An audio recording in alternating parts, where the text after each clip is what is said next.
Marburg virus, of which these viruses, the Ebola and Marburg viruses, they present almost a similar condition, but they are found in different areas. And for us, the major concern as healthcare and for you as a doctor is on Ebola, because it's something which is coming up, and now and then it is coming up just around Tanzania, is it?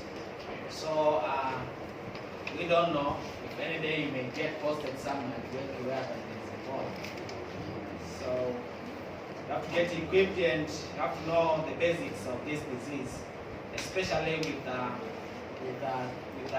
good regulations and principles which are well established by WHO.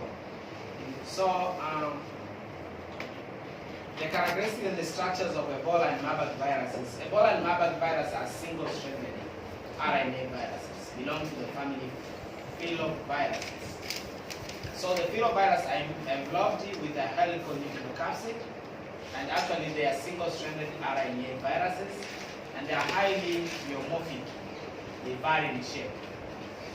Pleomorphic, they vary in shape.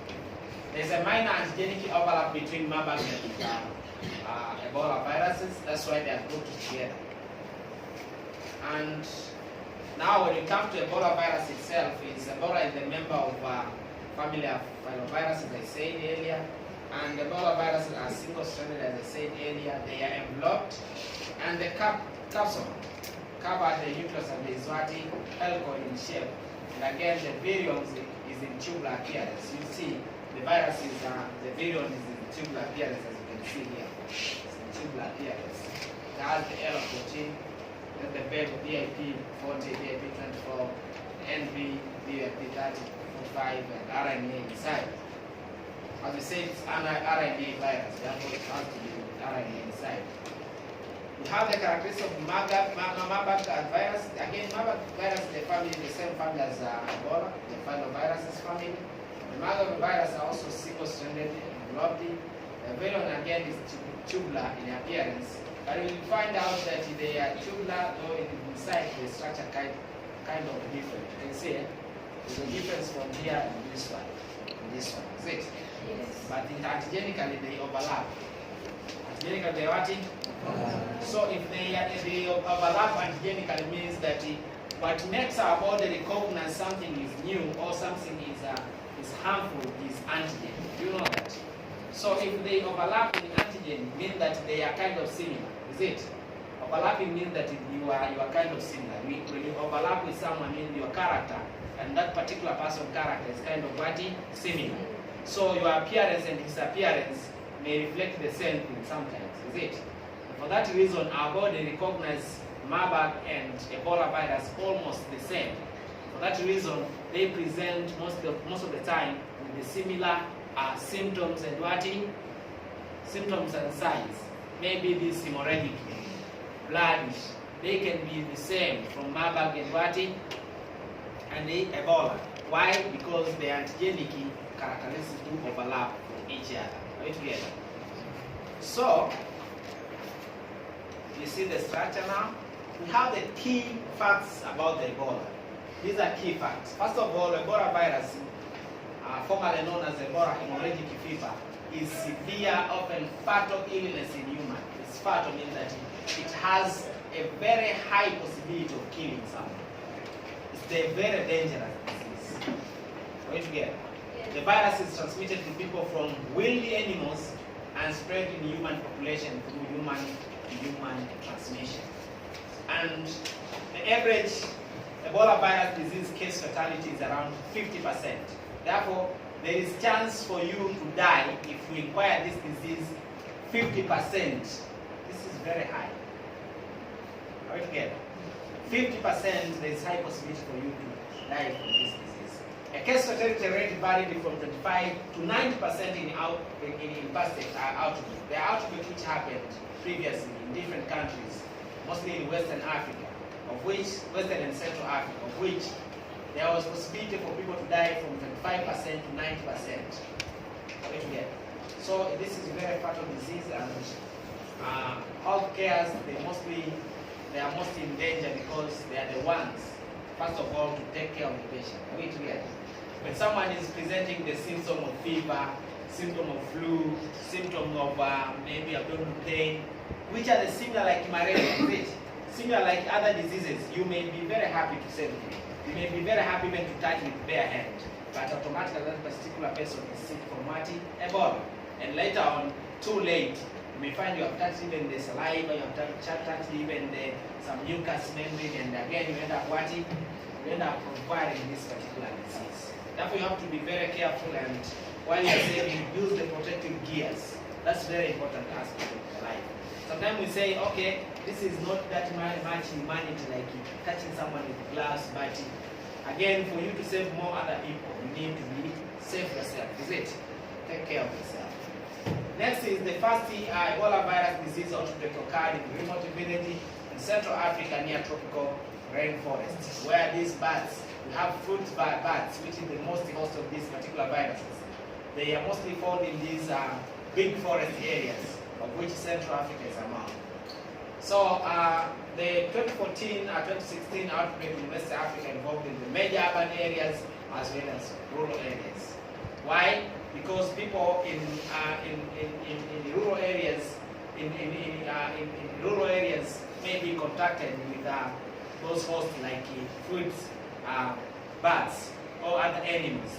And later on, because there is transmission from human to human, means that it's got transmitted, and now for town it become even easier because there is easy access to other people. Is it? Yeah, that's how disease happens.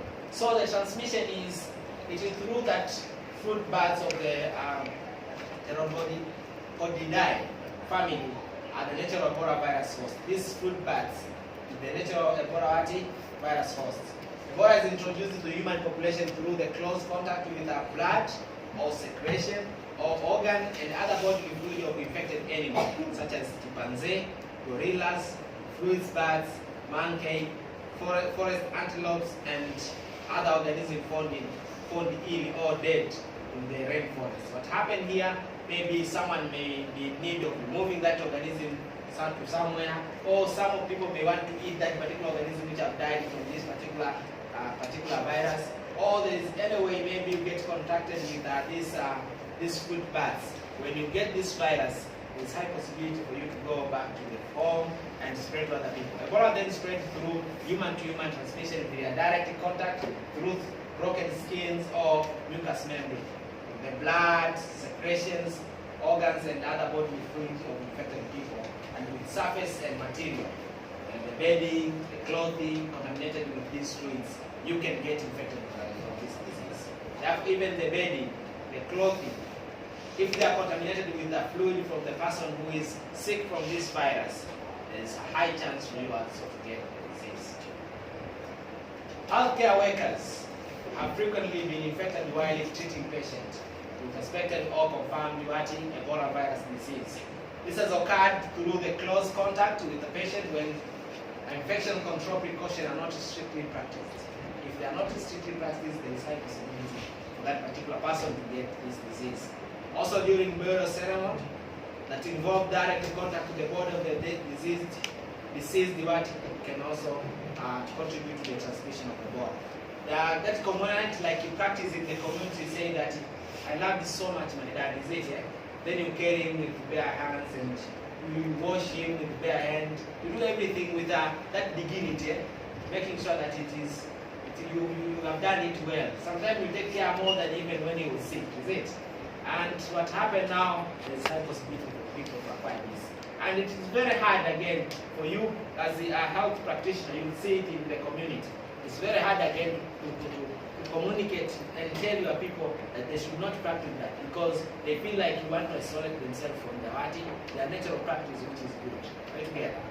Therefore, it's very important, again, to have an idea on how to confront these behaviors, especially when you are dealing with the community. And when you're dealing with this thing, you have to educate them, you have to tell them the way the disease is transmitted, the way it is happening, and also you have to tell them the consequences of that particular disease. Again, people remain infected as long as their blood contains the virus. They remain infected. So, with regard to sexual transmission, Ebola again can be transmitted with or through sexual behavior or sexual acts. All Ebola survivors and their sexual partners should receive counseling to ensure sexual practice until their semen has twice tested is negative. Survivors should be provided with condoms. Male Ebola survivors should be offered semen testing at least testing at 3 months after onset of disease. And then for those who test positive, every month thereafter until their semen tests negative.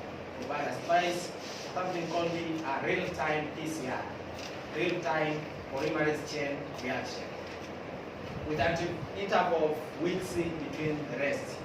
Ebola survivors and their sexual partners should also either maybe abstain from all types of sex or observe safe sex through correct and consistent condom use until their semen has twice tested negative, because these people can get infected, or a lady can get infected with their semen.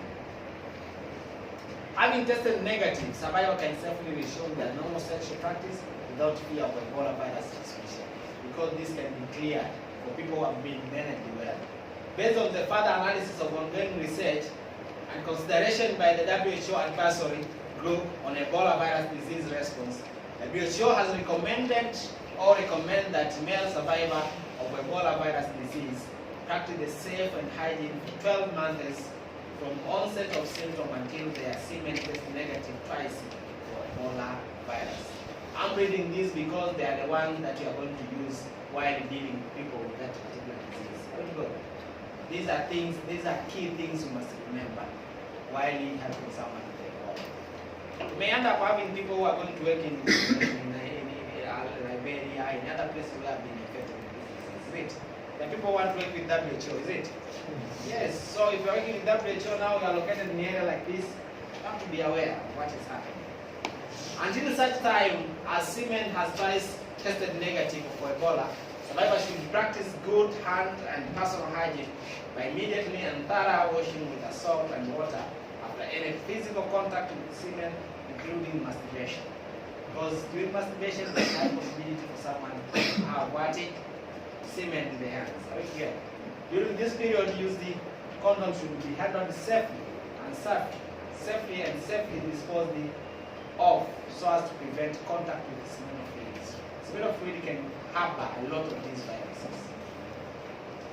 All survivors, their partner and family should be shown a respect and dignity and compassion, because this disease is there now. You should not run away from the patient.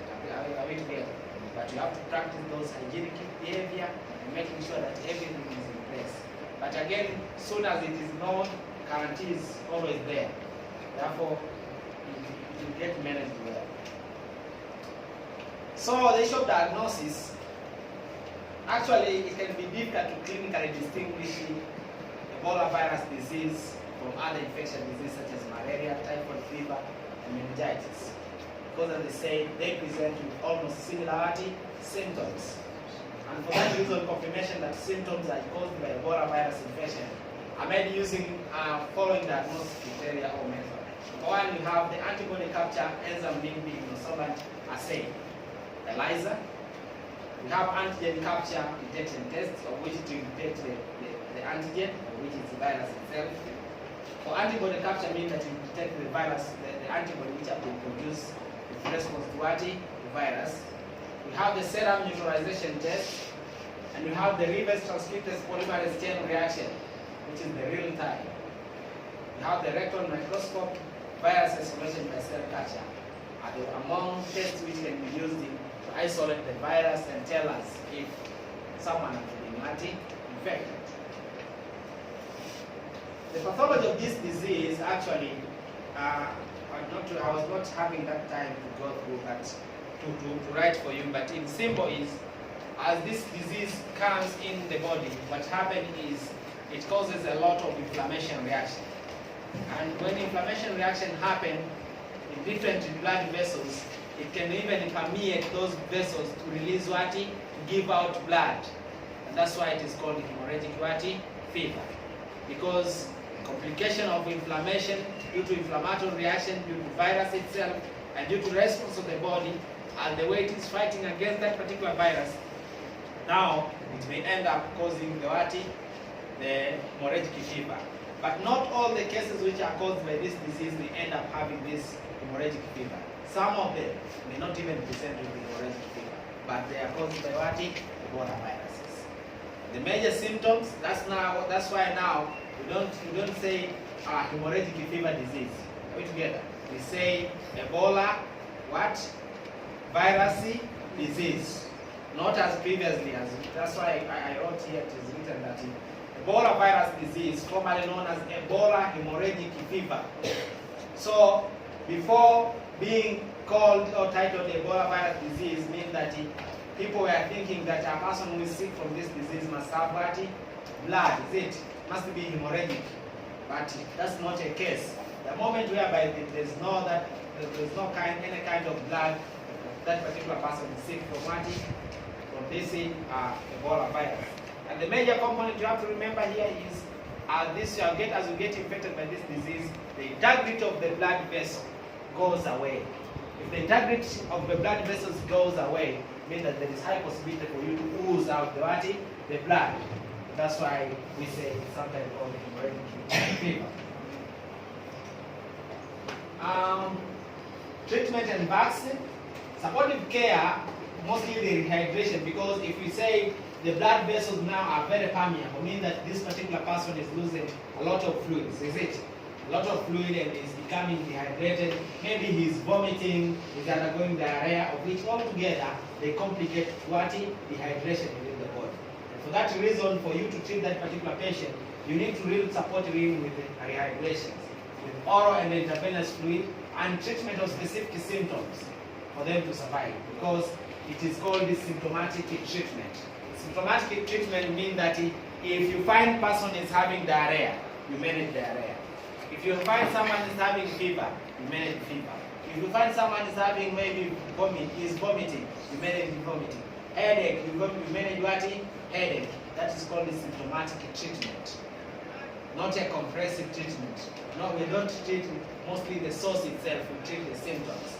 And for them to survive, you really need to go with that route. There is yet no proven treatment available for Ebola virus disease. However, a range of potential treatments include blood products, immune therapy, and drug therapies are currently being evaluated. Therefore, we are in the process to see how far we can go with the identification and finding out the treatment, the real treatment for this particular virus. An experimental Ebola vaccine proven highly protective against deadly virus in major trial, which was done in Guinea. And the vaccine called the RBSV Zebo was studied in trial involving 12,841 people during 2015. And among these, 5,835 people who received the vaccine, no Ebola cases were recorded 10 days or more after vaccination. So in comparison, there are about 23 cases 10 days or more after vaccination among those who did not receive the vaccine. You see, now this proves that this vaccine did something with regard to the function. The trial, which was led by WHO together with the Guinea Ministry of Health, Medicine, Sans Frontiers, and Norwegian Institute of Public Health, in collaboration with other international partners, a ring vaccination protocol was chosen for trial, where some of other rings are vaccinated shortly after case is detected, and other rings are vaccinated after a delay of 3 weeks. So there's a progress. We are doing something with regard to this particular disease. But definitive treatment, when you say definitive treatment, it's a treatment that you are sure, if I give this drug, this particular person will get healed. We still don't have a definitive treatment. Are we together? So the prevention, good outbreak control relies on applying package for intervention, namely the case management. You have to manage the case itself, surveillance, if any appearance of the case. Then you have to do again something called contact tracing. You know, if this person is coming from this family, you have to make sure that you go find out what is really happening to that particular family. Unless you can make a quarantine on that particular family, or you can have some ways to prevent anything to happen, or if they manage even the symptom. Therefore, tracing is very important. A good laboratory is very important because, as we say, the symptoms are very watty. They are not pathognomic. When you say pathognomic, means that they are not of diagnostic. They are not pathognomic, which means that they are not of diagnostic. They can mix up with other particular disease, and therefore, the clear and well established way to diagnose this disease is through what? The use of good laboratory service, which include the ELISA, the antigen, the antibody testing, the PCR. All those are important components for you to manage, for you to really know if that particular person is sick from that disease. Also, you have to practice self-burial and social mobilization, because as you saw, you cannot control this thing if the culture allows those people to go and perform a burial ceremony while touching the dead body and doing all those necessary cultural norms. Another thing is community engagement is the key to successful controlling of outbreak. Raising awareness for the risky factor of Ebola infection and for protective measures, including the vaccination, that individual can take it as the effective way to reduce human transmission. Without community engagement, controlling of this disease becomes a very difficult task to perform. Another thing is on risk reduction message should focus on several factors. Again, reducing the risk of wildlife to human transmission, from contact with infected fruits, bats, monkey, apes, and the consumption of their raw meats. It's very important to educate people on how this disease comes to human, because I say this comes mostly from fruit bats, monkey, and other apes. Therefore, educating people not to eat dead meat, dead animals is very important. Educating them not to contact these fruit bats, very important. Animals should be handled with gloves and other appropriate protective clothing. Animal products like blood, fruits should be thoroughly cooked before consumption. Reducing the risk of human-to-human transmission from the direct close contact with people with Ebola symptoms, particularly with their bodily fluid. Gloves and appropriate personal protective equipment should be worn when taking care of ill patient at home. This applies the same to you doctors. And regular hand washing is required after visiting patient in hospital, as well as after taking care of the patient at home. Again, reducing the risk of possible sexual transmission based on the further analysis of ongoing research and consideration by the WHO Advisory Group of Ebola Disease Response. The WHO recommends that male survival of Ebola disease practice safe, sexy, and hygiene for 12 months in the area. Contact with body fluid should be avoided, and washing with soap is very important component. Outbreak containment measure. So, if outbreak has happened, what will you do as doctor? Maybe it has happened in your village. Maybe it has happened where you are working as a clinician. What are you going to do? And now, the head of the village is coming to you, saying, "Doctor, what are we going to do?" And you really don't remember this school. My dear, you are in trouble. So, outbreak containment measures, including prompt and safe burial of the dead, identifying people who have been in contact with someone infected with Ebola, monitoring their health for 21 days. And again, the importance of separating for healthy from the sick to prevent further spread is very important. And the importance of food hygiene and maintain clean environment is also vital for you to deal with this particular patient. For health worker now should always take care, standard precaution when caring for the patient, regardless of the diagnosis. Just take care. Don't assume this is malaria. Don't assume this is maybe meningitis. Deal with any disease as infectious as highly as possible. Right together. Consider every person you are seeing, everyone you are seeing can be anytime become Ebola case. That will help you. When you are handling your patient, don't assume that this is fine. You don't have an eye to see that particular state. Therefore, handle every patient as infectious as possible. Again, this includes basic and hand hygiene. As personal hygiene, need that you apply. Use personal protective equipment to block splash and other contact with the infected material. Self-injection practice and self-burial practice also are very important. You have to apply extra infectious control to prevent contact with the patient blood, and fluids, contaminated surface, also materials such as clothing and bedding. When in close contact within 1 meter of patient with the Ebola virus, healthcare workers should wear a face protection, a face shield and medical mask and goggles.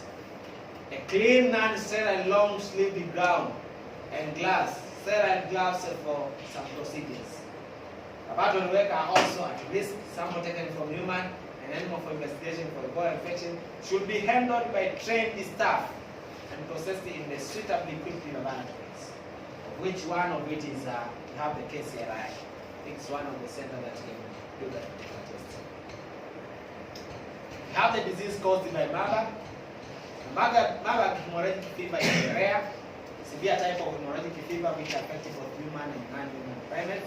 Commonly found in Eastern Europe laboratory. Diagnosis for the Western Europe. For the laboratory diagnosis, you can use blood technique. You can use a rectal microscope and tissue culture. And the drug of choice, there is no specific therapy. No specific therapy. Now the key point. With regard to the Ebola and Marburg virus, these belong to Filariae. Ebola virus causes the hemorrhagic fever, while the Marburg causes milky type of hemorrhagic fever. Ebola and Marburg virus are pleomorphic viruses. Pleomorphic, you said they change in what? In what? Those are key things you must understand that regard to these particular two diseases. Marburg has to be your differential diagnosis whenever you see what? Ebola virus. Are you together? Yes. Thank you for your attention.